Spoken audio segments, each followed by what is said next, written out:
Good evening. It's time for a homebrew review, and I was involved in the malt experiment. And there's I think 6 of us in this malt experiment, and this beer tonight from from PookaNC, and this is his. We are using a recipe that is out of Jamil's Brewing Classic Styles, the dry stout. And a couple of things about that. There was in the description of the brewing of it. First time ever I'd seen this, where you had to grind to a powder the black malt, and I used a kind of a spice grinder, and it burned it up. So that thing is toast, and is no more.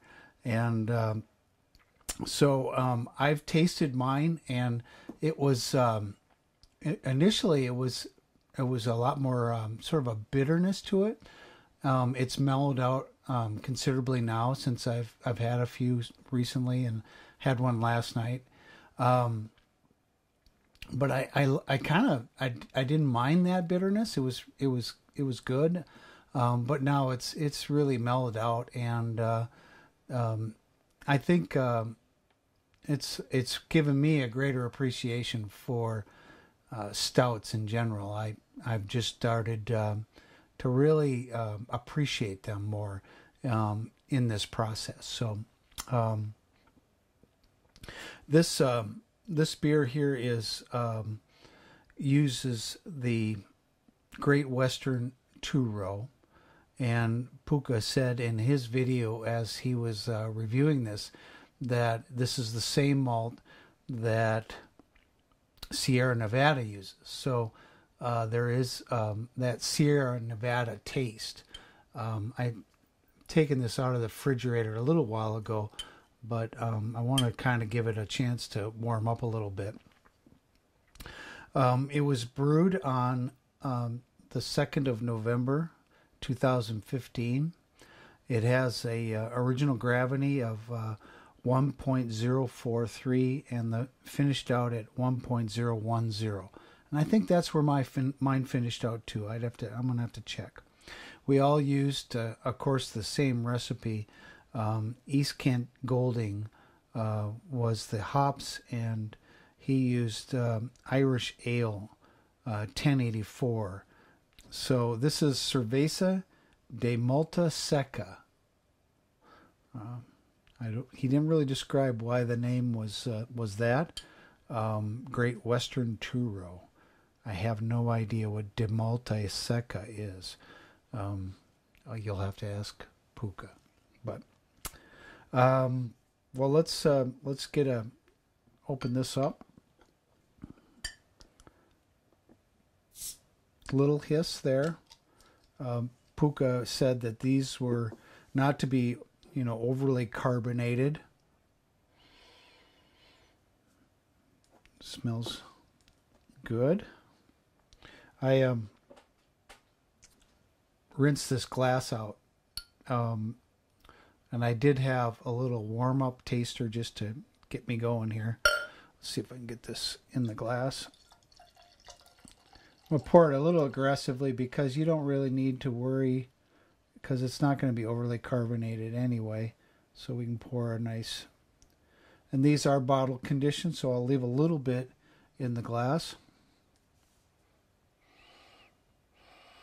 And right away you get a chocolate. You can see the color is mostly just black.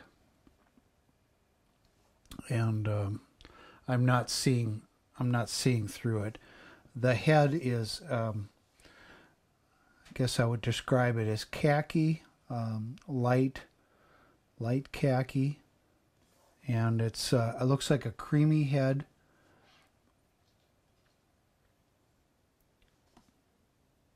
There's some lacing on the glass there, you can see.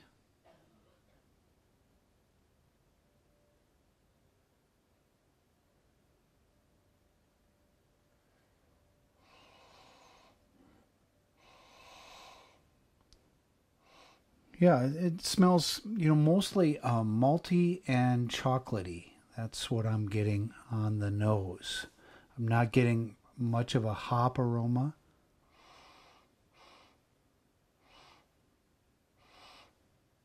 I maybe can smell a little bit of the what he's talking about in the Sierra Nevada.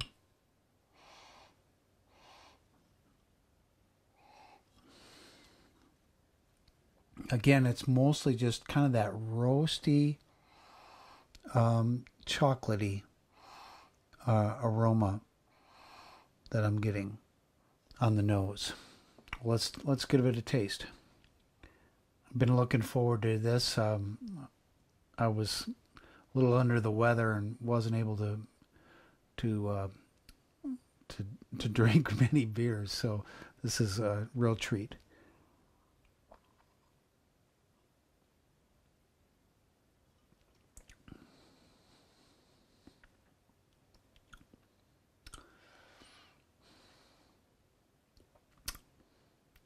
Right away, this is to me much drier than mine. Trying to think of words to describe what I'm tasting. Much drier than mine that I can remember. I had one of mine last night, and I guess I would describe it as just kind of a lighter, not as not as heavy as a kind of a little lighter of a mouth feel, but it's I think it's carbonated just perfectly.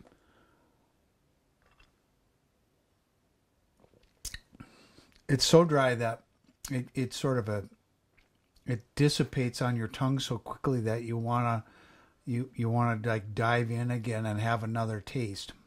But there's definitely something to this malt that gives it kind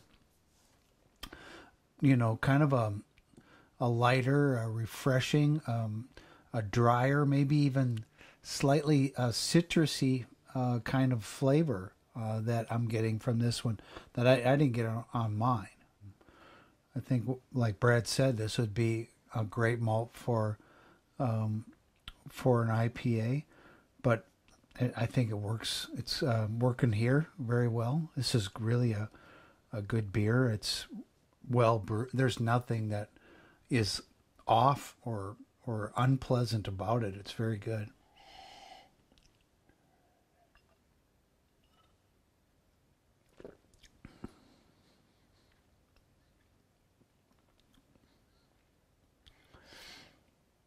I think that the dryness of Pukas with this malt,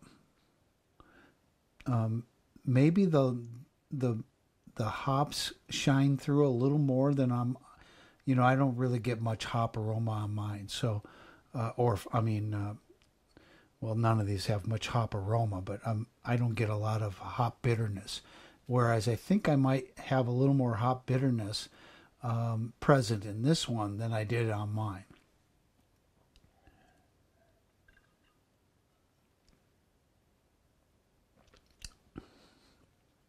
I think I would say that mine has a little more of a heavier or creamy mouthfeel. This is a lighter, um, you know, but seems because of that lightness, maybe that seems drier. I'm not sure, but it's a you can see it's going down quick. It's good.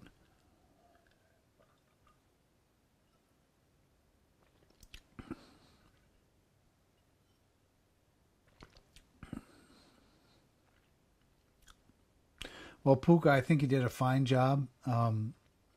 You're obviously a skilled brewer. You made a fine beer here. I've used this Great Western. I've used it for IPAs. I used it for the Pliny.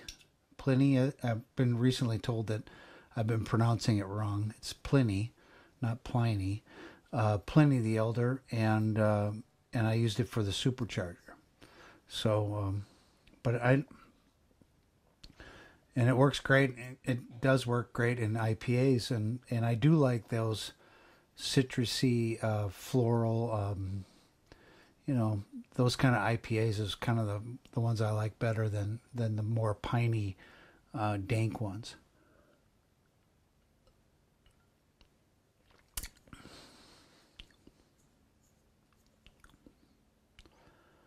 Well, I'm almost down here to the bottom. Well, Pooka, nice job on this beer, and I'm looking forward to the rest of the reviews. Cheers.